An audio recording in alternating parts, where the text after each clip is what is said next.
Majorque, continuing our search for the greatest driving road in the world.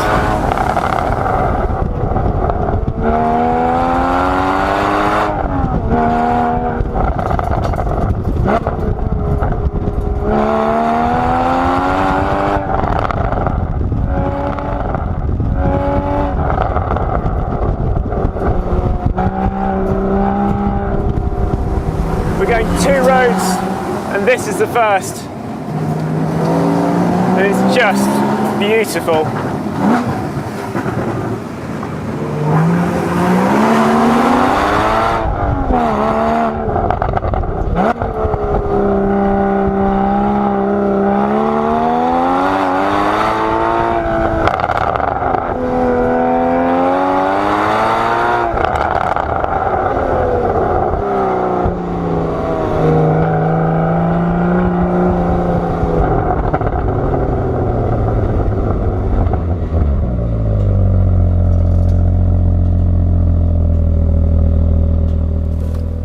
We can go no further. What a view.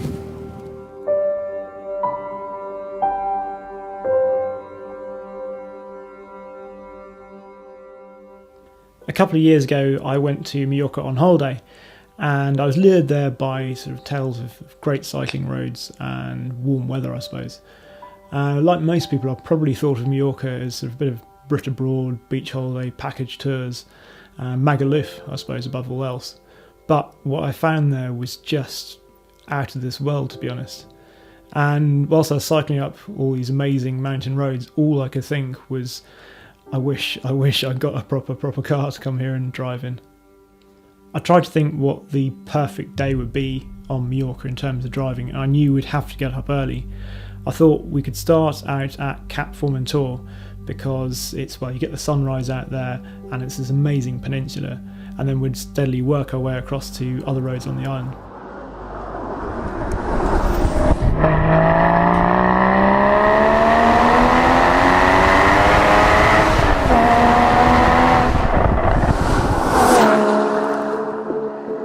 The road out to the lighthouse at Cap Formentor is fairly obviously a dead end. And after we'd driven it once, we established that we had the place to ourselves, apart from the odd goat and the odd rock they might have dislodged. Of course, even with an empty road, you still need the right car. The new Porsche Boxster GTS essentially cherry-picks the juiciest things from the options list, wraps them up in a lovely Alcantara package, and charges less than if you'd spec them individually on a Boxster S. Amongst other things, you get, as standard, PASM adaptive dampers, 20-inch wheels, a sport chrono pack with dynamic transmission mounts, a sport design steering wheel, a sports exhaust, and sportier seats. There are a few visual changes, most obviously at the front where you get black air intakes, while at the rear you also get a new diffuser, some black badges, and slightly questionable smoked lights. The 3.4 litre flat 6 has small power and torque increases over a Boxster S, taking its totals up to 325 brake horsepower and 273 pounds-foot of torque. This is enough to drop the 0 to 60 mph time to just 4.7 seconds with the manual gearbox and 4.4 seconds with the PDK. The Boxster GTS might be slower with manual rather than PDK, but the 6-speed box, as we've said before, is just an absolute joy to use.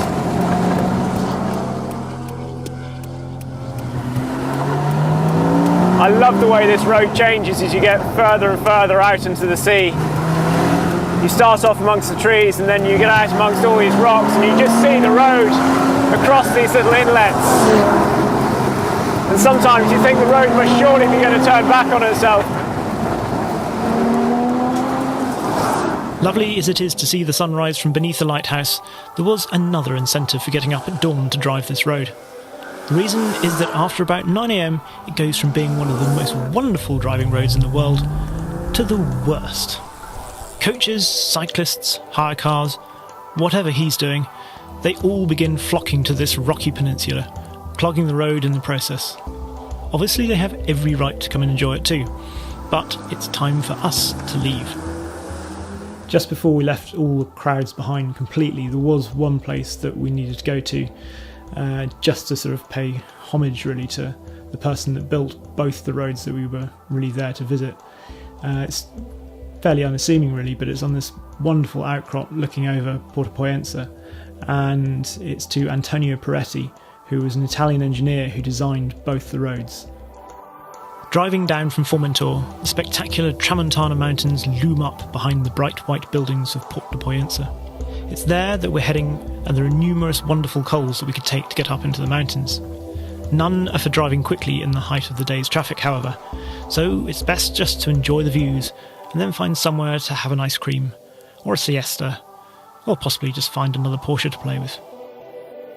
Come about 5 o'clock in the afternoon, you notice a hush begin to fall as the crowds start to dissipate. Time to head to the evening's entertainment, Sacalobra.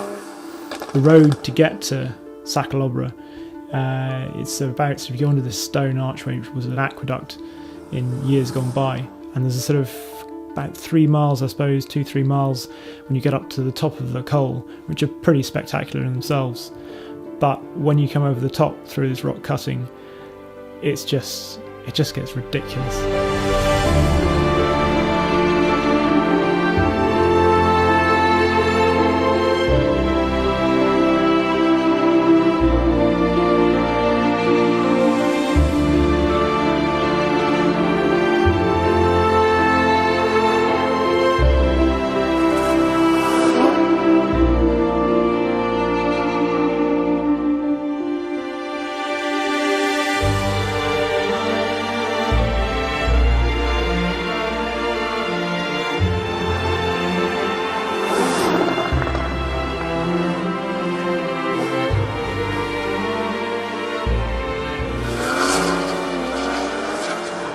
Built in 1932, Sacalobra drops nearly 700 metres in its 10-kilometre length. Most of that descent seems to be in the first half. Staggeringly, it was built without machines, and Antonio Peretti designed it so that no tunnels had to be blasted through the rock. Instead, it works with the landscape in the most beautifully sympathetic fashion. Because Sacalobra is a dead-end road, just like Cap Formentor, we drove all the way down to the bottom, down to the coastline, and then turned around and headed back up. It starts off, you come through these sort of 2 bits of rock which almost form a tunnel, these 2 huge slabs, and the car just sounds amazing going through there. And then you start off through these little sort of baby hairpins, or sort of like nursery slopes before you get to the bigger hairpins up above.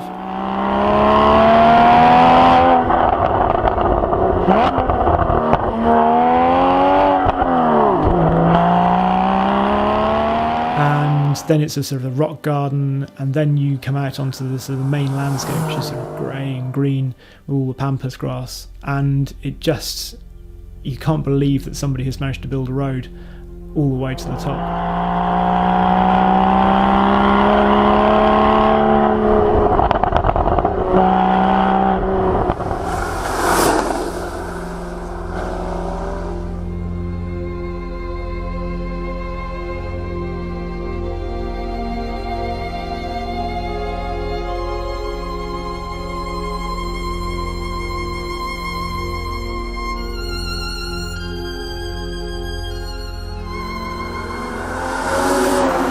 It's narrow, but it's just wide enough, and the sidelines are actually really good, so you can actually enjoy it knowing full well what's coming up. And it is just beautiful. Forget anything you might have seen on mainland Spain. Majorque is a whole other level. The Tramontana Mountains are just unbelievable. And Antonio Peretti, thank you. There is real artistry to this road. The way that it works with the landscape is just absolutely amazing. First gear for these hairpins. You can really enjoy it then. The surface is actually quite slippery, so you get a fair bit of oversteer even through the quicker corners in this.